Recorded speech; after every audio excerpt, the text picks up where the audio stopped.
Everyone, this is chapter 14 of the Phantom Tollbooth. It's called The Dodecahedron Leads the Way. A dodecahedron is a shape or a polyhedron with 12 sides or faces. So you'll see that. So we left off, they were just, Milo was just saying, I hope we reach Digitopolis soon. And so let's see what's up. Up ahead, the road divided into three, and as if in reply to Milo's question, an enormous roadside, pointing in all three directions, stated clearly, Digitopolis. 5 miles, 1,600 rods, 8,800 yards, 26,400 feet, 316,800 inches, 633,600 half inches, and then some. Well, let's travel by miles, advised the humbug. It's shorter. Let's travel by half inches, suggested Milo. It's quicker. So right now they're arguing over how they should travel by. Now, it's all the same amount of time, or it's all the same amount of distance, but 5 miles, the humbug says that's shortest, okay? There's only 5 of them. But then Milo suggests, well, maybe we use half inches. There's 633,600 of them because it's quicker. So, you'll get through those quicker. Let's find out. But which road should we take? Asked Talk. It must make a difference. As they argued, a most peculiar little figure stepped nimbly from behind the sign and approached them, talking all the while. Yes, indeed. Indeed it does. Certainly. Yes, it does make a difference. Undoubtedly. He was constructed, for that's really the only way to describe him, of a large assortment of lines and angles connected into one solid, many-sided shape. Somewhat like a cube that's had all its corners cut off, and then had all its corners cut off again. Each of the edges was neatly labeled with a small letter, and each of the angles with a large one. He wore a handsome beret on top, and peering intently from one of his several surfaces was a very serious face. Perhaps if you look at the picture, you'll know what I mean.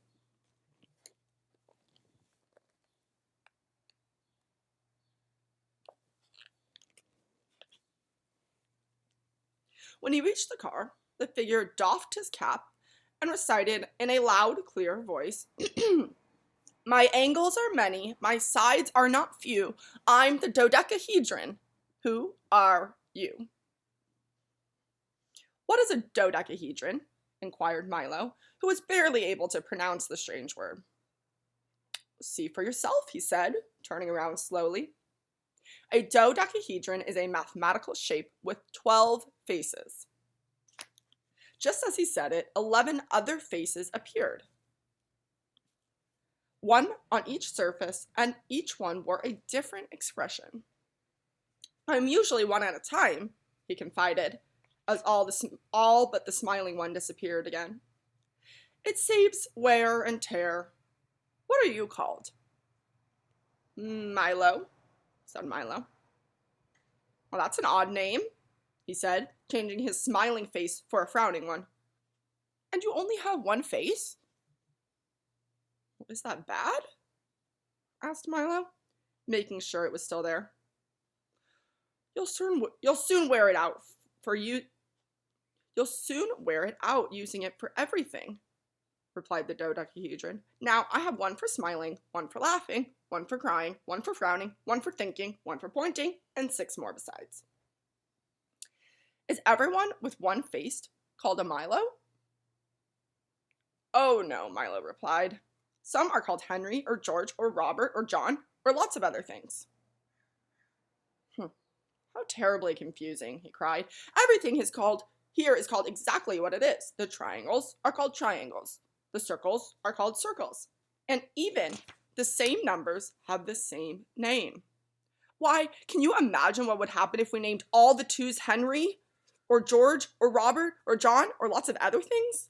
You'd have to say Robert plus John equals 4, and if the 4's names were Albert, things would be hopeless. Well, I never thought of it that way, Milo admitted. Then I suggest you begin at once, admonished the dodecahedron from his admonishing face. Admonish means to, like, chastise someone, like, how dare you not, right? For here in Digitopolis, everything is quite precise. Then perhaps you can help us decide which road to take, said Milo. By all means, he replied happily. There's nothing to it.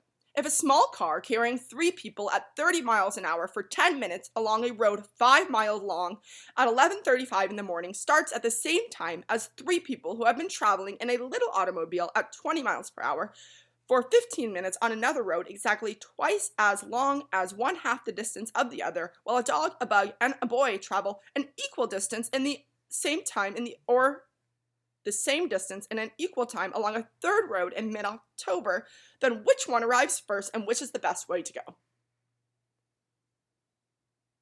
17! Shouted the humbug, scribbling furiously on a piece of paper. Well, I'm not sure, but Milo stammered after several minutes of frantic figuring. Well, you'll have to do better than that, scolded the dodecahedron, or you'll never know how far you've gone or whether or not you've gotten there. I'm not very good at problems, admitted Milo. What a shame, sighed the dodecahedron. They're so very useful. Why, did you know that if a beaver 2 feet long, with a tail 1.5 feet long, could build a dam 12 feet high and 6 feet wide in 2 days, all you would need to build a boulder dam is a beaver 68 feet long with a 51-foot tail? Where would you find a beaver that big? Grumbled the humbug as his pencil point snapped. Oh, I'm sure I don't know, he replied, but if you did, you'd certainly know what to do with it. That's absurd, objected Milo, whose head was spinning from all the numbers and questions. That may be true, he acknowledged, but it's completely accurate, and as long as the answer is right, who cares if the question is wrong? If you want sense, you'll have to make it yourself. That line's really interesting. I'm going to reread that line. As long as the answer is right, who cares if the question is wrong? If you want sense, you'll have to make it yourself. All 3 roads arrive at the same place at the same time, interrupted Talk, who had patiently been doing the first problem. Correct, shouted the dodecahedron, and I'll take you there myself. Now you can see how important problems are. If you hadn't done this one properly, you might have gone the wrong way. I can't see where I made my mistake, said the humbug, frantically rechecking his figures. But if all the roads arrive at the same place at the same time, then aren't they all the right way? Asked Milo. Certainly not, he shouted, glaring from his most upset face. They're all the wrong way. Just because you have a choice doesn't mean that any of them has to be right. Rereading that line, that's very important for Milo. They're all wrong. Just because you have a choice, it doesn't mean that any of them has to be right. He walked to the sign and quickly spun it around 3 times. As he did, the 3 roads vanished and a new one suddenly appeared, heading in a direction that the sign now pointed. Is every road 5 miles from Digitopolis? Asked Milo. Well, I'm afraid it has to be, the dodecahedron replied, leaping onto the back of the car. It's the only sign we've got. The new road was quite bumpy and full of stones, and each time they hit one, the dodecahedron bounced into the air and landed on one of his faces with a sulk or a smile or a laugh or a frown, depending on which one it was. We'll soon be there, he announced happily after one of his short flights. Welcome to the land of numbers. You guys see I'm wearing my Pi Day shirt, numbers, all about the math. It doesn't look very inviting, the bug remarked, for as they climbed higher and higher, not a tree or a blade of grass could be seen anywhere. Only the rocks remained. Is this a place where numbers are made? Asked Milo, as the car lurched again, and this time the dodecahedron sailed off down the mountainside, head over heels, and grunt over grimace, until he landed, sad side up, at what looked like the entrance to a cave. "They're not made," he replied, as if nothing had happened. "You have to dig for them. Don't you know anything at all about numbers?" "Well, I don't think they're very important," snapped Milo, too embarrassed to admit the truth. "Not important?" roared the dodecahedron, turning red with fury. "Could you have tea for two without the two, or three blind mice without the three? Would there be four corners of the earth if there weren't a four? And how would you sail the seven seas without a seven?" "Well, all I meant was," began Milo, but the dodecahedron, overcome with emotion and shouting furiously, carried right on.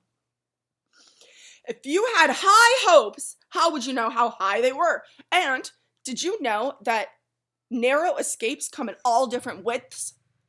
Would you travel the whole wide world without ever knowing how wide it was? And how could you do anything at long last," he concluded, waving his arms over his head, "without knowing how long the last was? Oh, why, numbers are the most beautiful and valuable things in the world. Just follow me and I'll show you." He turned on his heel and stalked off into the cave. Come along," he shouted from the dark hole. "I can't wait for you all day." And in a moment, they'd followed him into the mountain. It took several minutes for their eyes to become accustomed to the dim light, and during that strange time, scratching, scraping, tapping, scuffling noises could be heard all around them. "Put these on," instructed the dodecahedron, handing each one of them a helmet with a flashlight attached to the top. "Where are we going?" whispered Milo, for it seemed like the kind of place in which you whispered. "We're here," he replied with a sweeping gesture. "This is the numbers mine." Milo squinted into the darkness and saw for the first time that they had entered a vast cavern. Cavern means cave, an empty area, lit only by a soft, eerie glow from the great stalactites which hung ominously from the ceiling. Passages and corridors honeycombed the walls and wound their way from floor to ceiling, up and down the sides of the cave. And everywhere he looked, Milo saw little men, no bigger than himself, busy digging and chopping, shoveling and scraping, pulling and tugging carts full of stone from one place to another.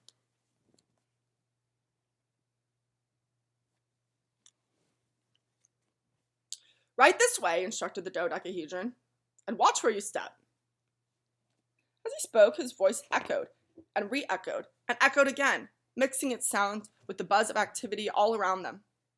Talk trotted along next to Milo, and the humbug stepping daintily followed behind.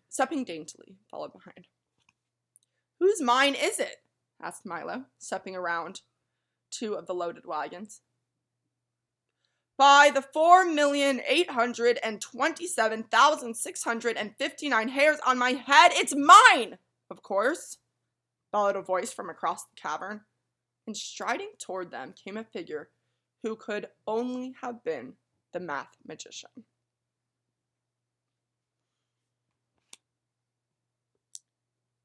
He was dressed in a long flowing robe covered entirely with complex mathematical equations and a tall, pointed cap that made him look very wise. In his left hand, he carried a long staff with a pencil point at one end and a large rubber eraser at the other. "It's a lovely mine," apologized the humbug, who was always intimidated by loud noises. "The biggest number mine in the kingdom," said the math magician proudly. "Are there any precious stones in it?" asked Milo excitedly. "Precious stones!" he roared, even louder than before. And then he leaned over toward Milo, whispered softly, "By the 8,247,312 threads in my row, I'll say there are. Look here." He reached into one of the carts and pulled out a small object, which he polished vigorously on his robe. When he held it up to the light, it sparkled brightly. "But that's a 5, objected Milo, for that certainly was what it was. "Exactly," agreed the math magician. "As valuable a jewel as you'll find anywhere. Look at some of the others." He scooped up a great handful of stones and poured them into Milo's arms. They included all the numbers from 1 to 9 and even an assortment of zeros. We dig them and polish them right here, volunteered the Dodecahedron, pointing to a group of workers busily employed at the buffing wheels. And then we send them all over the world. Marvelous, aren't they? They're exceptional, said Talk, who had a special fondness of numbers. Why do you think Talk has a special fondness of numbers? I mean, he's a watchdog and he counts the time, and that has a lot to do with numbers, so I would guess that's probably why, right? So you can see here, this is the math magician. Kind of creepy looking. And his, like, staff thing that he holds is actually a really long pencil. So that's where they come from, said Milo, looking in awe at the glittering collection of the numbers. He returned them to Dodecahedron as carefully as possible, but as he did, one dropped to the floor with a smash and broke in two. The humbug winced and Milo looked terribly concerned. Oh, don't worry about that, said the math magician as he scooped up the pieces. We use the broken ones for fractions.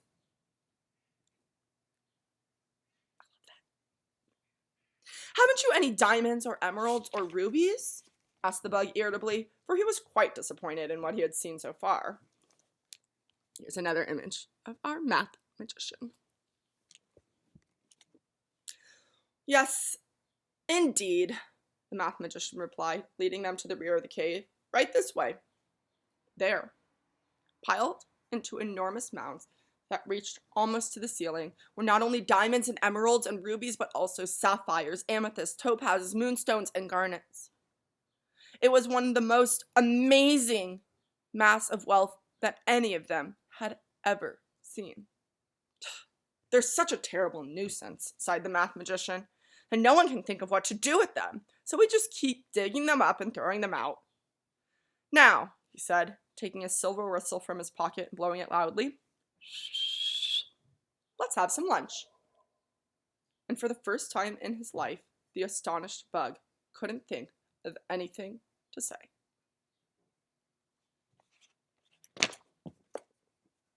That is the end of chapter 14. That brings us to the beginning of chapter 15, which is called This Way to Infinity.